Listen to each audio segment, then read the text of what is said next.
ଆଜିର ରାଶିଫଳ ଜାନୁଆରୀ ମାସ 24 ତାରିଖ 2026 ମସିହା ଶନିବାର, ମାଘ ମାସ କୃଷ୍ଣପକ୍ଷ। ଚାଲନ୍ତୁ ଜାଣିବା ଆଜିର ପଞ୍ଚାଙ୍ଗ ତିଥି ଷଷ୍ଠୀ, ରାତ୍ରି 12ଟା 17 ଗତେ ସପ୍ତମୀ, ନକ୍ଷତ୍ର ଉତ୍ତରା ଭାଦ୍ର, ଦିବା 2ଟା 32 ଗତେ ରେବତୀ, ଚନ୍ଦ୍ର ମୀନ, ଯୋଗ ଶିବ। ଆଜିର ସୂର୍ଯ୍ୟୋଦୟ ସମୟ 6ଟା 28, ସୂର୍ଯ୍ୟାସ୍ତ ସମୟ 5ଟା 30। ଧନୁ ରାଶିର ଘାତ ଚନ୍ଦ୍ର, ବୃଷ, ସିଂହ ଓ କନ୍ୟା ରାଶିର ଘାତ ବାର। କାଳବେଳା ଦିବା 7ଟା 50 ମଧ୍ୟରେ, ଦିବା 4ଟା 6 ଗତେ 5ଟା 30 ମଧ୍ୟରେ, ବାର ବେଳା ଦିବା 1ଟା 22 ଗତେ 2ଟା 45 ମଧ୍ୟରେ, ବିଶୁଦ୍ଧ ବା ଅମୃତ ବେଳା ଦିବା 10ଟା 29 ଗତେ 1ଟା 21 ମଧ୍ୟରେ, ରାତ୍ରି 7ଟା 53 ଗତେ 10ଟା 16 ମଧ୍ୟରେ, ବିଶୁଦ୍ଧ ବା ଅମୃତ ବେଳା ନାସ୍ତି। ଆଜି ନିମ୍ବଭକ୍ଷଣ ନିଷେଧ। ଚାଲନ୍ତୁ 12ଗୋଟି ରାଶିର ନାମ ଜାଣିବା ଏବଂ କେମିତି ରହିଛି ଆପଣଙ୍କ ଦିନ ସେ ବିଷୟ ଜାଣିବା ପୂର୍ବରୁ ଭିଡ଼ିଓଟି ଭଲ ଲାଗିଲେ ଲାଇକ୍ ସେୟାର ସବସ୍କ୍ରାଇବ୍ କରିବେ, ପାଖରେ ଥିବା ବେଲ୍ ଆଇକନ୍ ଦେବେ, ଅଲ୍ ନୋଟିଫିକେସନ୍ ଅନ୍ କରିବେ, ଯାହାଫଳରେ ନୂଆ ନୂଆ ଭିଡ଼ିଓ ପାଇପାରିବେ। ପ୍ରଥମେ ଦେଖିବା ମେଷ ରାଶି ବ୍ୟକ୍ତିମାନଙ୍କ ପାଇଁ। ଆଜି ପାରିବାରିକ ଜୀବନରେ ଛୋଟ ବଡ଼ କେତୋଟି ଘଟଣାକୁ ବାଦ୍ ଦେଲେ ପ୍ରାୟ ବିଶେଷ ଅସୁବିଧା ରହିବ ନାହିଁ। କର୍ମକ୍ଷେତ୍ରରେ ଅବହେଳିତ କାର୍ଯ୍ୟ ସକାଶେ ଅନୁତାପ କରିବେ। ପ୍ରତ୍ୟେକ କ୍ଷେତ୍ରରେ ଧୈର୍ଯ୍ୟହରା ନ ହୋଇ କାର୍ଯ୍ୟ କଲେ ଉପକୃତ ହେବେ। ସେହିଭଳି ଦେଖିବା ବୃଷ ରାଶି ବ୍ୟକ୍ତିମାନଙ୍କ ପାଇଁ ଆଜି ପ୍ରାତଃ କାଳରେ ଆପଣଙ୍କ ଯାତ୍ରା ଓ ଭ୍ରମଣ ପ୍ରୀତିପ୍ରଦ ହେବ। ସାମାଜିକ ସ୍ତରରେ ପ୍ରତିଷ୍ଠା ଲାଭ ପାଇପାରନ୍ତି। ବାଣିଜ୍ୟ, ବ୍ୟବସାୟୀ, ପରିବହନରେ ବିବାଦ ବୃଦ୍ଧିର ସମ୍ଭାବନା ରହିଛି।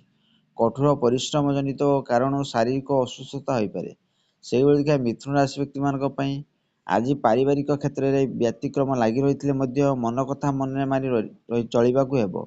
ଆର୍ଥିକ ସମସ୍ୟାର ସମାଧାନ କରିବା ସମ୍ଭାବନା ରହିଛି। ବ୍ୟବସାୟୀ କ୍ଷେତ୍ରରେ ଯେତେଟା ପରିସ୍ଥିତିକୁ ଜଟିଳ ମନେ କରୁଛନ୍ତି, ବାସ୍ତବରେ ସେପରି କିଛି ହେବନି। ସେହିଭଳି ଦେଖିବା କର୍କଟ ରାଶି ବ୍ୟକ୍ତିମାନଙ୍କ ପାଇଁ ଆଜି ଅର୍ଥ ଓ ସମ୍ପର୍କିତ ସମସ୍ୟା ସୃଷ୍ଟି ହେବ। ନିଜ ନିଜର ଫାଇଦା ହାସଲ ପାଇଁ ବନ୍ଧୁମାନେ ମନଲୋଭା କଥା କହିପାରନ୍ତି। ସ୍ୱାସ୍ଥ୍ୟ ସମସ୍ୟା ଅପରିବର୍ତ୍ତିତ ରହିବ। ଉଦ୍ବେଗ କାରଣ ହେବ। କର୍ମକ୍ଷେତ୍ରରେ ବ୍ୟସ୍ତବହୁଳତା ଲାଗି ରହିବ। ସେହିଭଳି ଦେଖିବା ସିଂହ ରାଶି ବ୍ୟକ୍ତିମାନଙ୍କ ପାଇଁ ଯାନବାହନ ଚାଳନାରେ ସତର୍କତା ଅବଲମ୍ବନ କରିବା ଭଲ ହେବ।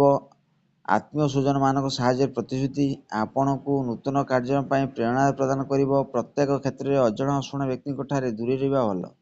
ସେହିଭଳି କନ୍ୟା ରାଶି ବ୍ୟକ୍ତିମାନଙ୍କ ପାଇଁ ଆଜି ବାଣିଜ୍ୟ ବ୍ୟବସାୟୀ ଚେଷ୍ଟା କରୁଥିବା କାମର ଶୁଭ ଫଳ ପାଇବେ। କାର୍ଯ୍ୟ ବ୍ୟସ୍ତ ଯୋଗୁଁ ମିଶିବାକୁ ଆସୁଥିବା ବନ୍ଧୁଙ୍କ ସହ ଆଲୋଚନା କରିବାକୁ ସମୟ ପାଇବେ ନାହିଁ। ବ୍ୟବସାୟିକ କ୍ଷେତ୍ରରେ ସମ୍ପର୍କୀୟ ଜଣେ ବନ୍ଧୁ ସାହାଯ୍ୟ ପ୍ରତିଶ୍ରୁତି ଦେଇପାରନ୍ତି। ସେହିଭଳି ଦେଖିବା ତୁଳା ରାଶି ବ୍ୟକ୍ତିମାନଙ୍କ ପାଇଁ ଆଜି ଶିକ୍ଷା ଓ ସମ୍ପର୍କ ଓ ଆଲୋଚନା କ୍ଷେତ୍ରରେ କେତେକ ବ୍ୟତିକ୍ରମର ସୂଚନା ରହିଛି। ଆନୁଷ୍ଠାନିକ କ୍ଷେତ୍ରରେ ପଦମର୍ଯ୍ୟାଦା ବୃଦ୍ଧି ଘଟିବ। କଳା, ସାହିତ୍ୟ, ସାମ୍ବାଦିକତା ତଥା ସାହିତ୍ୟ ଓ ଆଧ୍ୟାତ୍ମିକତା କ୍ଷେତ୍ରରେ ବେଶ୍ ଆଦୃତ ହେବ। ସେହିଭଳି ଦେଖିବା ବିଛା ରାଶି ବ୍ୟକ୍ତିମାନଙ୍କ ପାଇଁ ପାରିବାରିକ ସମସ୍ୟା ମାନସିକ ସ୍ଥିତିକୁ କଳୁଷିତ କରିପାରେ। କୌଣସି କାର୍ଯ୍ୟ ସମ୍ପନ୍ନ କରିବା କ୍ଷେତ୍ରରେ ବନ୍ଧୁମାନେ ଅସହଯୋଗ କରିବେ। କର୍ମକ୍ଷେତ୍ରରେ ଶତ୍ରୁ ଓ ଉପଦ୍ରବ କ୍ରମଶଃ ହ୍ରାସ ପାଇବାର ଅନୁଭବ କରିବେ। ଅନ୍ୟକୁ ସାହାଯ୍ୟ କରିବାକୁ ଯାଇ ନିଜ ହଇରାଣରେ ପଡ଼ିପାରନ୍ତି। ସେହିଭଳି ଦେଖିବା ଧନୁ ରାଶି ବ୍ୟକ୍ତିମାନଙ୍କ ପାଇଁ ଆଜି ମାନସିକ ଅସ୍ଥିରତା ଲାଗି ରହିବ। ପ୍ରତିଯୋଗିତା କିମ୍ବା ପ୍ରତିଦ୍ୱନ୍ଦିତା ବୃଦ୍ଧି ପାଇବା କାରଣରୁ ବ୍ୟବସାୟୀରେ ମତାନ୍ତର ଦେଖାଦେଇପାରେ। ଆପଣଙ୍କ ଉଚ୍ଚସ୍ତରରେ ସମ୍ପର୍କ ବୃଦ୍ଧି ପାଇବ।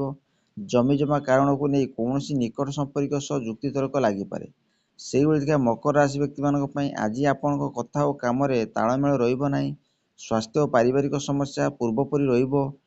ସାମୟିକ ଚିନ୍ତା କରିବେ। ହାତକୁ ନେଇଥିବା ନୂତନ ଯୋଜନାଟିକୁ କାର୍ଯ୍ୟକାରୀ କରିବା ପାଇଁ ପରିବାରରୁ ପୂର୍ଣ୍ଣ ସହଯୋଗ ପାଇପାରନ୍ତି।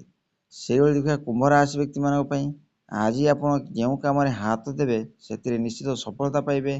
କର୍ମକ୍ଷେତ୍ରରେ ହାତ ପାଆନ୍ତାକୁ ସୁଯୋଗ ଆସିଯିବା ହେତୁ ଅଟକି ରହିଥିବା କାମଗୁଡ଼ିକ ତ୍ୱରାନ୍ୱିତ ହେବ। ଯାନ୍ତ୍ରିକ ତ୍ରୁଟି ସମସ୍ୟାକୁ ଦ୍ୱିଗୁଣିତ କରିପାରେ ଏବଂ ଯାତ୍ରାରେ ଜିନିଷପତ୍ର ପ୍ରତି ସତର୍କ ରୁହନ୍ତୁ।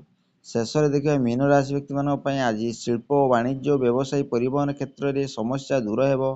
ସ୍ୱାସ୍ଥ୍ୟର ଉନ୍ନତି ପରିଲକ୍ଷିତ ହେବାକୁ ସାମୟିକ ଆଶ୍ୱସ୍ତି ଲାଭ କରିବେ। ଆଜି ସଭା ସମିତି, ସତ୍ସଙ୍ଗ, ଆଧ୍ୟାତ୍ମିକତା, ରାଜନୀତି, ପ୍ରଶାସନ ପାଇଁ ଭଲ। ଆଶା କରି ଭିଡ଼ିଓଟି ଭଲ ଲାଗିଲେ ଲାଇକ୍ ସେୟାର ସବସ୍କ୍ରାଇବ୍ କରି ବେଲ୍ ଆଇକନ୍ ଦେବେ।